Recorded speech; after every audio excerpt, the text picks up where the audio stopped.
Cześć, witam Was Energik w kolejnym odcinku To było grane Console Edition i dzisiaj mam dla Was grę Baldur's Gate Dark Alliance 2 w wersji na Xboxa, aczkolwiek tytuł pojawił się też na GameCube'ach i na PlayStation 2. Dlaczego część druga nie było części pierwszej? Otóż część pierwsza Baldur's Gate'a pojawiła się w cyklu programów, które przygotowywałem dla TV Gry, czyli nieznane gry znanych marek i tam możecie o pierwszej części Baldura posłuchać. Ja, żeby nie powtarzać się z informacjami, które tam zamieściłem, bo większość z Was pewnie ten materiał oglądała, postanowiłem do niej już nie wracać i zająć się częścią drugą, aczkolwiek jeśli będzie ciśnienie potężne, to zrobię jeszcze raz materiał o części pierwszej, aczkolwiek będzie wymagało to ode mnie skończenia ponownie pierwszej części Wrót Baldura. Jeżeli chodzi o Baldur's Gate'a, to jest to tytuł absolutnie kultowy i myślę, że wielu z Was doskonale zna tą grę, tą serię, markę.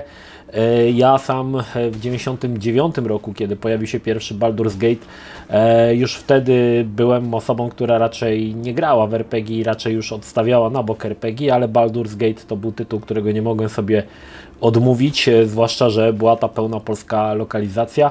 No i była to lokalizacja, powiedzmy sobie szczerze, taka no bardzo na wysokim poziomie, bo i mieliśmy tam Piotra Franceskiego i Jana Kobuszewskiego i Krzysztofa Kowalewskiego i Wiktor Zborowski się pojawił i Marian Opania, także cała śmietanka naszych polskich aktorów, więc oczywiście trudno było w tą grę nie zagrać. Natomiast no, gra była oczywiście wydana na PC-ty, natomiast w tamtym czasie nie pojawiła się ta gra na konsolę, na PlayStation 1 ani na PlayStation 2.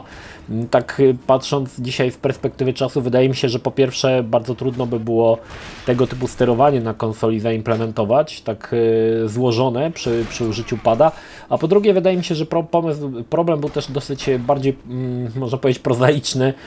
Problemem było to, że w Baldurze było dosyć dużo dialogów, a gry na PlayStation 1 i na PlayStation 2 wcale nie działały w jakiejś specjalnie wysokiej rozdzielczości, więc pewnie te dialogi musiałyby być albo bardziej pocięte i było czytanie całych szpalt tekstu, albo byłoby to nieczytelne, jeżeli chcieliby tak zamieścić na grze te dialogi, jak były w oryginalnym Baldurze. Niemniej, no, gracze konsolowi też chcieli mieć swojego Baldura, no bo czemu nie? I właśnie dla nich powstała seria Dark Alliance składająca się z dwóch części. Pierwszą grę zrobiło Snowblind Studios i była to bardzo zaawansowana gra, nawet na czasy, w które ona wyszła, bo pierwsza część pojawiła się w 2001 roku, ale była to gra już bardzo zaawansowana. Wykorzystano tam Dark Alliance Engine, który na swoje czasy i nawet dzisiaj muszę przyznać, że robi potężne wrażenie. Przede wszystkim dlatego, że gra renderuje klatki do wyższej rozdzielczości. PlayStation 2 nie obsługiwało czegoś takiego jak anti-aliasing, więc żeby pozbyć się ząbków, twórcy wpadli na dość fajny pomysł, żeby renderować każdą klatkę gry do wyższej rozdzielczości, a następnie ją zmniejszać do rozdzielczości wynikowej PlayStation 2 czy tam Xboxa i dzięki temu pozbyć się anti-aliasingu. Ale to nie tylko to było niesamowitą rzeczą, jeżeli chodzi o Dark Alliance. Dodatkowo dochodziła do tego fantastyczna fizyka, rewelacyjna woda, która w mojej opinii w tamtym czasie była chyba najlepiej zrobioną wodą we wszystkich grach. Fizyka, która dotyczyła na przykład niszczonych beczek, czy pudeł, skrzyń. To wszystko było oczywiście liczone w czasie rzeczywistym, no i wyglądało to naprawdę dobrze. I przede wszystkim gra była fajna. Był to hack and slash, można powiedzieć, że taki troszkę Diablo wannabe, gdzie wybieraliśmy jedną z trzech postaci. No i mieliśmy raczej takie dość liniowe misje, aczkolwiek muszę przyznać, że bardzo fajnie mi się w to grało. Oczywiście w odróżnieniu od tradycyjnego Baldur's Gate, no to tutaj grafika już była liczona w czasie rzeczywistym w 3D, ale wyszło to naprawdę dobrze. Przy drugiej części robi się ciekawiej, ponieważ twórcy pierwszej części, Snowblind Studio, po bankructwie Interplaya, no przestali istnieć. I teraz ciekawostka, drugą część robiło Black Isle. W zasadzie to nie po Interplaya, tylko po bankructwie Snowblind Studio. Drugą część robiło Black Isle. I teraz ciekawostka. Wykorzystali oni sobie silnik, który był w części pierwszej, no bo czemu nie? Aczkolwiek spowodowało, zrobili to bez żadnego pytania ani zgody Snowblind Studio, więc ci oczywiście wystosowali wobec nich sprawę w sądzie. Szczerze mówiąc nie wiem, jak ta sprawa się zakończyła, czy kto wygrał, kto przegrał, natomiast no powiedzmy sobie szczerze, było to zagranie dosyć niefajne i takie dosyć słabe ze strony Black Isle, zwłaszcza, że ten silnik Dark Alliance był naprawdę potężnym narzędziem. Dodatkowo jeszcze, o ile dobrze pamiętam, Fallout Brotherhood of Steel również było robione na tym silniku, także było to dosyć dziwnym zagraniem.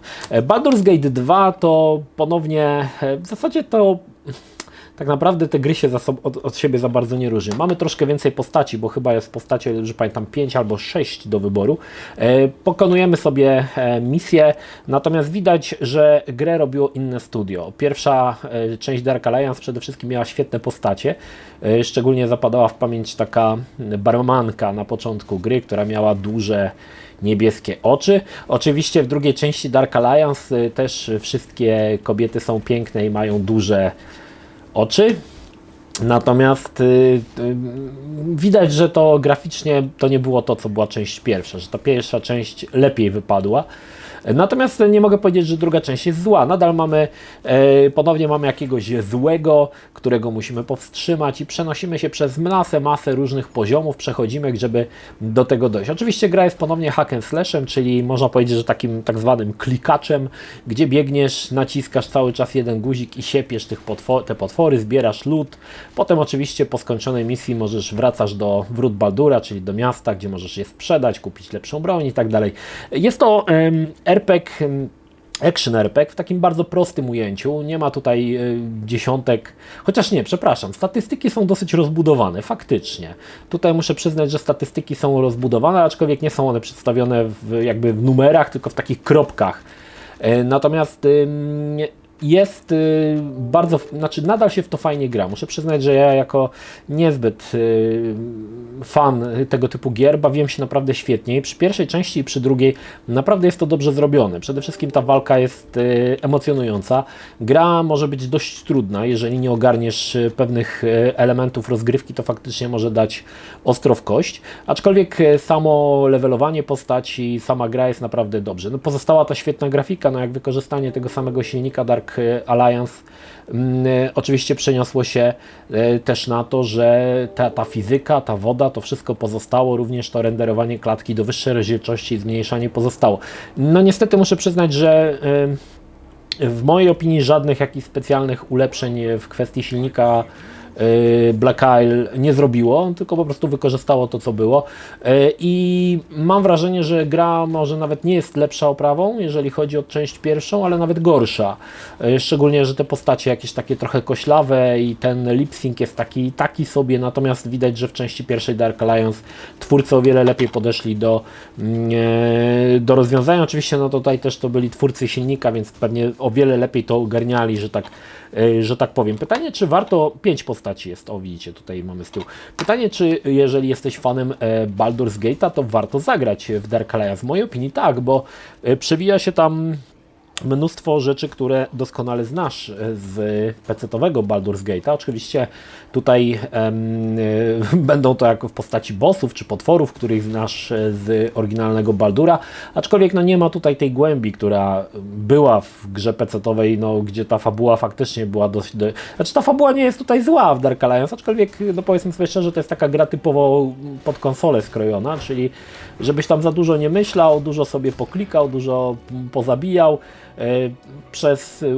poruszał się w bardzo ładnych poziomach i żeby to było takie przyjemne, natomiast no nie ma tutaj jakby tej głębi, którą charakteryzował oryginalny Baldur's. No oczywiście już nie wspominam, że brakuje tutaj polskiego dubbingu, no to jest oczywiste.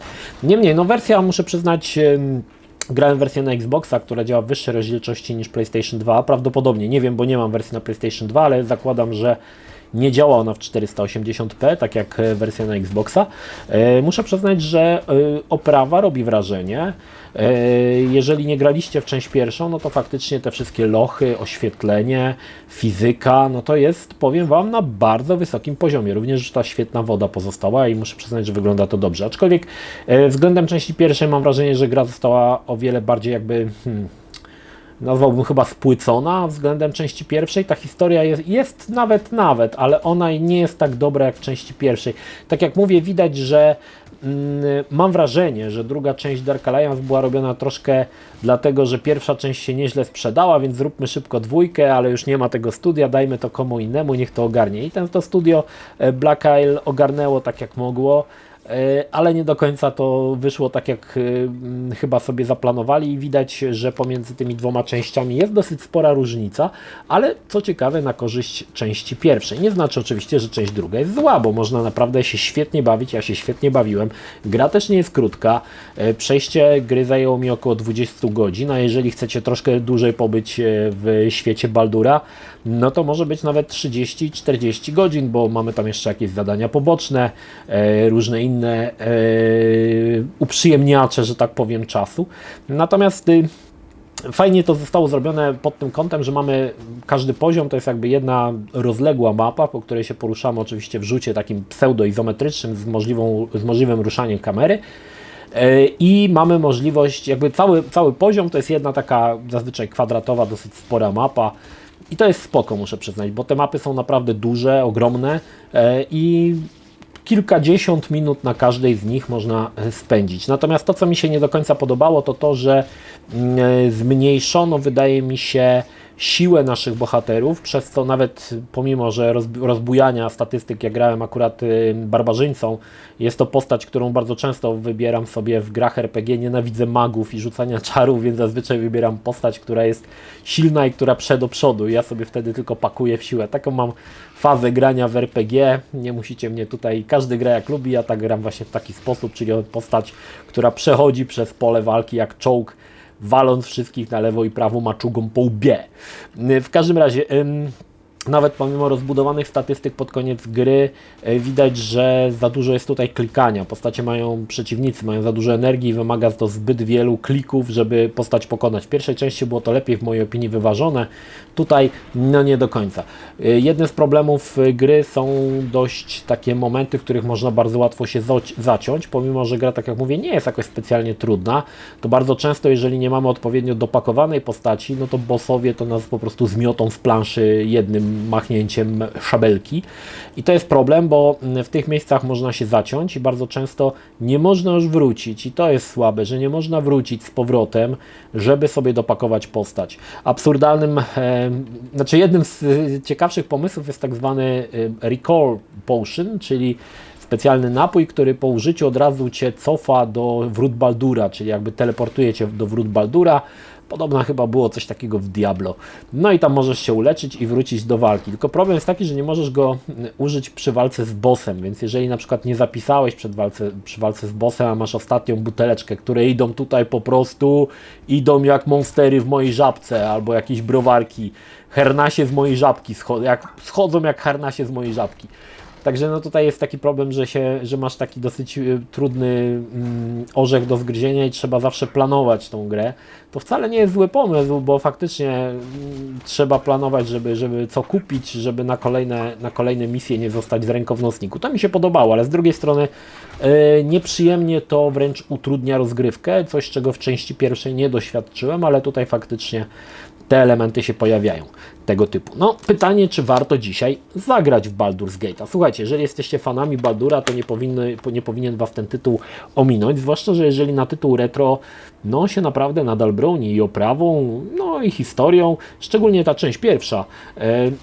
Także jeżeli jesteście fanami wrót Baldura, to i w pierwszą i drugą część Dark Alliance warto zagrać, choć trzeba pamiętać, że to nie jest taki RPG, jaki znacie z PC-ów, ale taki bardzo uproszczony action RPG, który polega głównie na klikaniu, co niektórych może troszkę zrazić, ale jeżeli lubicie gry pokroju Diablo, no to myślę, że Dark Alliance idealnie się wpasuje w Wasze gusta i można spędzić przy nich naprawdę kilkadziesiąt godzin i to spędzić je naprawdę fajnie. Także z mojej strony polecam. Bardzo zaawansowany silnik, ładna oprawa, całkiem niezła historia. No i przede wszystkim to jest Baldur's Gate. Baldur's Gate, gdzie spotkacie znajome mordy z gry PC-owej, aczkolwiek w zupełnie nowej odsłonie. Także jak tutaj tego nie polecić. To tyle. Pozdrawiam Was, Synergik. Trzymajcie się. Do następnego. Cześć.